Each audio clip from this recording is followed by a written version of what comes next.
There's some, I was about to say someone, but parang gustong sabihin ng aking tongue is something. I think there's someone or something with you. Let us see. But you know what?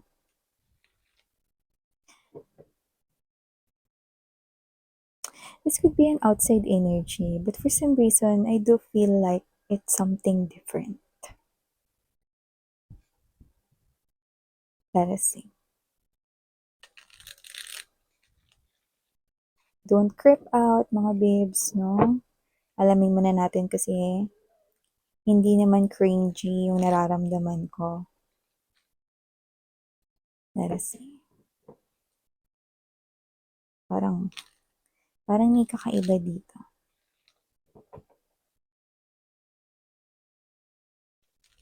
So unique na maaaring hindi ito mag-resonate to everybody.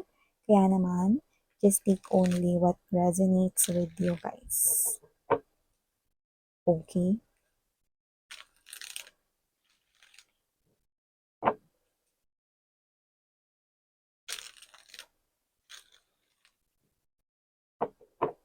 Okay. Let us see.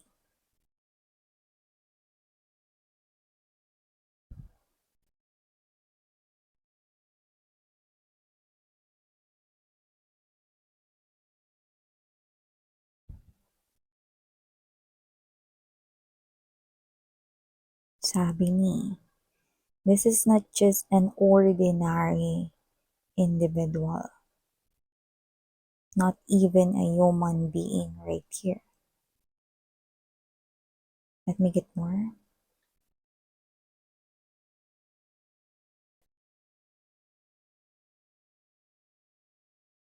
Wow.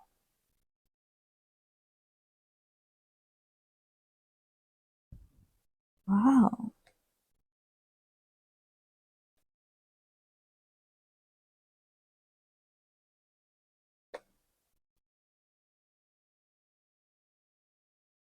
It's been a long time. Simula nung nakakuha ko ng ganitong klase ng reading and now, ito na naman ulit. So, nakita ko dito mga babes, no, na isang hindi ordinaryong nilalang ang matagal nang nagkakagusto, umiibig, nagmamahal sa'yo. Wow.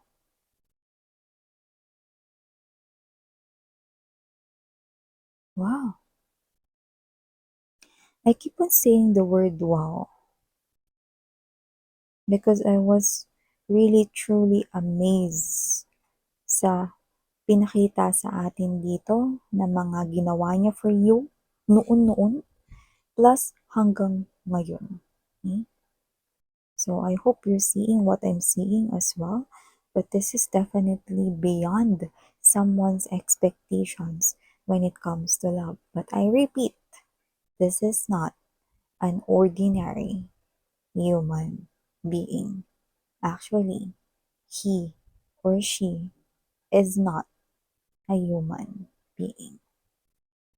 So before we start, okay, una sa lahat, unahin ko na, walang dapat ikatakot, walang dapat ipangamba. This reading is all about the pure love of this extraordinary individual sa'yo, collective. So before we dive deeper, let me just greet everybody first. Hi and hello there, new subscribers. Ako si Ian. Welcome tuloy. At sa mga returning viewers, thank you so much sa inyong walang sawang suporta. So yun nga mga babes, wala tayong gender dito. And of course, this is timeless as well. So just pick up only what resonates with you. Yeah, LGBTQs, babae, lalaki, lahat kayo welcome. Pwede nyo rin po i-flip yung rose kung gusto ninyo. But here, I don't think it's flippable because we're strongly getting an energy here of someone extraordinary, unseen, divine forces might be. But I do see that this person, I mean, you know, bakit ko nabanggit yung person? Kasi this person here, no, na parang yung itsura niya kasi is like a person. Very attractive. Like, mas gwapo siya kaysa kay Leonardo DiCaprio. Mas maganda siya kaysa kay Angelina Jolie. See? For me to be able to describe that, okay? This is someone perfect. Kaakit-akit. Alam mo yung marikit.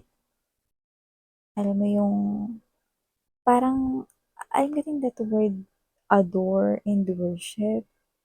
Okay? Parang yung kagandahan niya, yung kanyang taglay dito na kagwapuhan ay hindi kayang pantayan ni naman. So this is someone here na parang kala mo no, yung buo niya ritong mukha, yung buo niya ritong katawan no, parang kala mo perfect na parang niretoke lahat, hindi. Una sa lahat, hindi siya human being. And this individual's beauty is beyond the beauty ng pinakamagandang tao sa balat ng lupa, mas higit pa siya doon. Wow!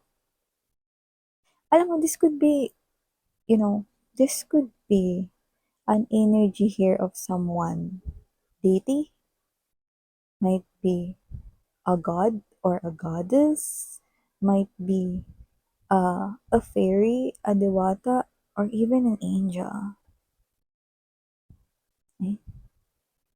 This individual right here, temperance energy, world card energy, batid niyang magkaiba kayo ng mundo. Kanyang nalalaman na magkaiba kayo ng mundo. Pero ang individual na ito, entity man ito, this very perfect, okay, individual right here, is matagal ka na niya naritong pinoprotektahan, binabantayan with the Hermit energy, Six of Cups energy. Okay? Ilang beses na rin po kayo rito na nagpasalin-salin sa iba't ibang past lives, na reincarnate na rin po kayo. Yes, past lives are all true. Okay? Kahit iba-iba yung faces mo, iba-iba yung naging buhay mo, hindi mo man naaalala yan with your past lives, sinusundan ka niya doon. Okay? Sinusundan ka niya doon, and that individual appears from time to time, paminsan-minsan. Sumusulpot siya, nagpapakita, lalo na pag kailangan mo ng tulong. Okay? And no wonder, yung iba sa inyo, posibleng nakadaupang palad yun na siya, or nakita niyo na siya. Okay? The feeling, if that moment already happened to you or it will happen pa lang, no, you will feel that type of heavy feeling. Okay? Pero it's not the feeling of sadness, it's not the feeling of gloomy, no, but it's the type of energy wherein you feel like there's something different. It's like it's not an energy of a human being. Okay? So you see, this entity, this energy appearing here is still with you up until now. Simula nung umpisa na nagpasalin-salin ka na sa iba't ibang reincarnations, iba't ibang body, iba't ibang life, no? At iba't ibang time period, this individual is always with you, protecting you, giving aid to all of your problems, solution sa mga problema mo, no? Na yung mga problema mo dati na feeling mo walang kasagutan, no? Biglang may tulong na lang na dadating dito, no? This person right here, okay? This individual right here, no? Pwedeng nagkakatawan siya ritong tao to help you, okay? But the real itsura of this individual right here is yun nga, no? Perfect, mas perfect pa sa itsura ng mga pinagbabanggit kong mga Hollywood stars kanina. Diba? Or kung sino yung pinakagwapo sa paningin ninyo, mas pa siya dun. Sino yung pinakagwapo, pinakamaganda sa paningin ninyo, mas pa siya dun. Very attractive. Everybody could be worshiping this beauty. Okay? And this individual is in love with you. Nakita ka na rin niya, simula nung pagkabata mo hanggang sa kumulubot yung balat mo, no, nung iba't ibang saling generations ka na, iba't ibang lifetime periods ka na, iba't ibang past lives ka na, lahat yun. Binantayan ka niya, sinusundan ka niya. Ipinapanalo niya rito yung mga laban with the seven of Wands energy to the six of Wands energy rito, no? Ang lahat ng laban na feeling niya kailangan mo ng tulong, siya na mismo yung gumagawa ng paraan doon. Yan. Miss yan, never ko ba siyang nakakonect in a romantic way? Yan. Nakuha natin yan dito, no? Nakita ko rito na never siyang kumunik sa inyo in a romantic way, meaning hindi niyo siya ni minsan nakarelasyon doon sa lahat ng past lives na yon, no? Kahit ngayon na nasa tabi niyo siya at nakabantay siya sa inyo, hindi kayo magkakaroon ng relasyon. Pero you said, this entity loves me so much na sinusundan niya ako in every lifetime. Yes, that's true. But, batid niya, kanyang nalalaman na magkaiba kayo ng mundo. Isa kang tao at isa siyang hindi ordinaryong tulad mo. So for some reason, this person here, yeah, that's true, loves you so much. Na sinalag niya rito lahat ng problema mo, yung mga sibat, yung mga bato, hinarang niya yan, no?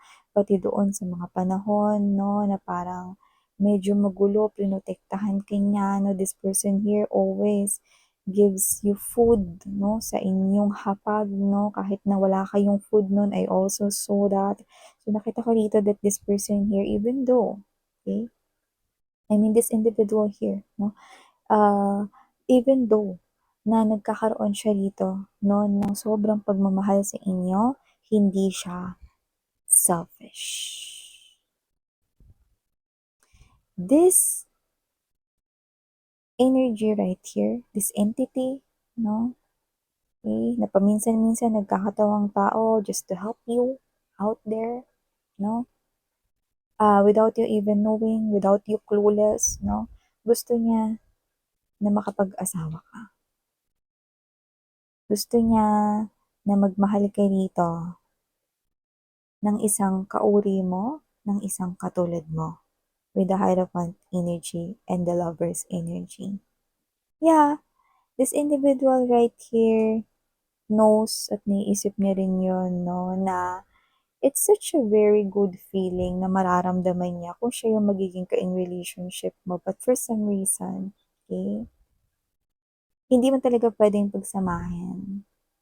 Okay? Ang dalawang magkaiba ang ginagalawang mundo. And we're not talking right here about the status of your life, okay? Or how you stand sa life in terms of finances or whatever. This is something here different because you're dealing here with someone who is not a human. Diba? So, this energy right here, kontento lang siya rito, pinoprotektahan ka, nakabantay siya rito, no? And, siya ito, no, na pag nakita niya rito na hindi karapat dapat for you, yung magtatangkang manligaw, pumasok sa life mo, no? This individual, okay, will not let you marry that person or will not let you be with that person for lifetime. Like, gagawa siya ng paraan to protect you and to stop your suffering. Ganun ko siya nakikita. Even though there's this policy right here, no, na lumalabas dito na bawal na makailam, okay? In terms of human or how human, no, na nakaplano or nakatakdang mga sitwasyon na mangyayari sa human being na bawal makailam. Lalo na if hindi siya si God if hindi siya si universe? You know what I mean? This energy is not God, not even universe. Okay? So, hindi siya pwedeng mangialam. Diba? So, whatever the case, maybe meron kasama or kalakip yun na parang consequences, parusa, or whatever, no? Pero ginagawa niya yung paminsan-minsan. Why? Because she wants to protect the person he loves so much. And who that person is, that is definitely you. So, you're receiving here great love, yeah? Great love, okay? Coming from this extraordinary energy. In the future, nakikita ko dito, nababantayan ka pa rin niya at susundan ka pa rin niya. Anumang salin ng panahon, alam mo yung energy niya, hindi siya tumatanda, napakaganda, napaka-perfect ng kanyang mukha. Napaka-maamo, malaanghel, napakagwapo, napakaganda. Alam mo yung energy niya yung parang lahat pwedeng manghina, pwedeng lahat sambahin siya. I'm not exaggerating this, but I'm getting that, no, thoughts, okay, images, no, sa aking head right now. This person will continue to search for you, okay, and follow you sa mga susunod mong lifetime. At okay na siya doon. Kontento na siya doon. As long as napoprotektahan ka niya, nababantayan ka niya, that's more than enough. In that way, he or she can definitely show you that he loves you this much. Ah, alam mo kasi mga babes, no? Hindi naman natin kailangan maintindihan ang lahat ng bagay. Kasi pag pinili mong intindihin ang lahat ng bagay, no? Baka baliw ka na ngayon. But I wanna tell you this, that there are also policies, guidelines na kailangang sundin ang batas ng tao, ang batas ng Diyos, ang batas ng hindi natin nakikita.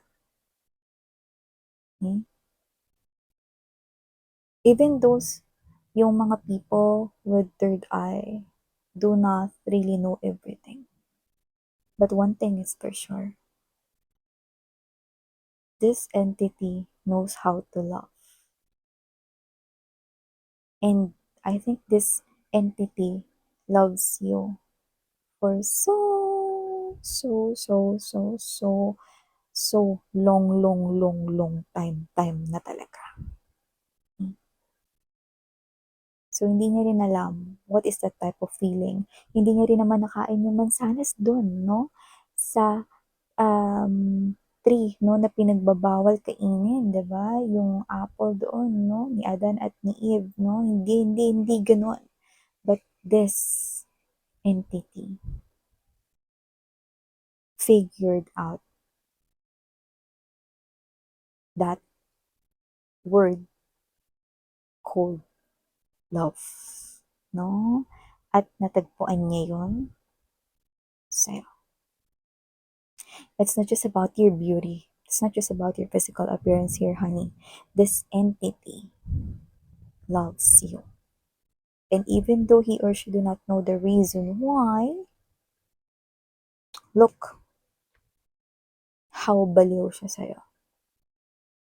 He or she is kontento na dito na nababantayan na poprotektahan ka niya. Okay? At alam niya na deserve mo rin na mahalin at makatagpo ng isang katulad mo. Okay? So, nandiyan siya para protektahan, gabayan, no? Ikaw hanggang sa kailanman. At sa susunod na magiging buhay mo pa, hindi mo man siya nakikita, pero patuloy siyang nandyan sa tabi mo. Diba? Hindi siya nakakatakot. Pero ito yung klase ng love na nakakagulat 'Di Alam mo, minsan lang tayo makakuha ng ganitong reading 'no, pero ibig sabihin meron ditong something about you na nakita niya kaya sobrang minamahal ka niya ng ganito, sinusundan ka niya hanggang sa kailanman.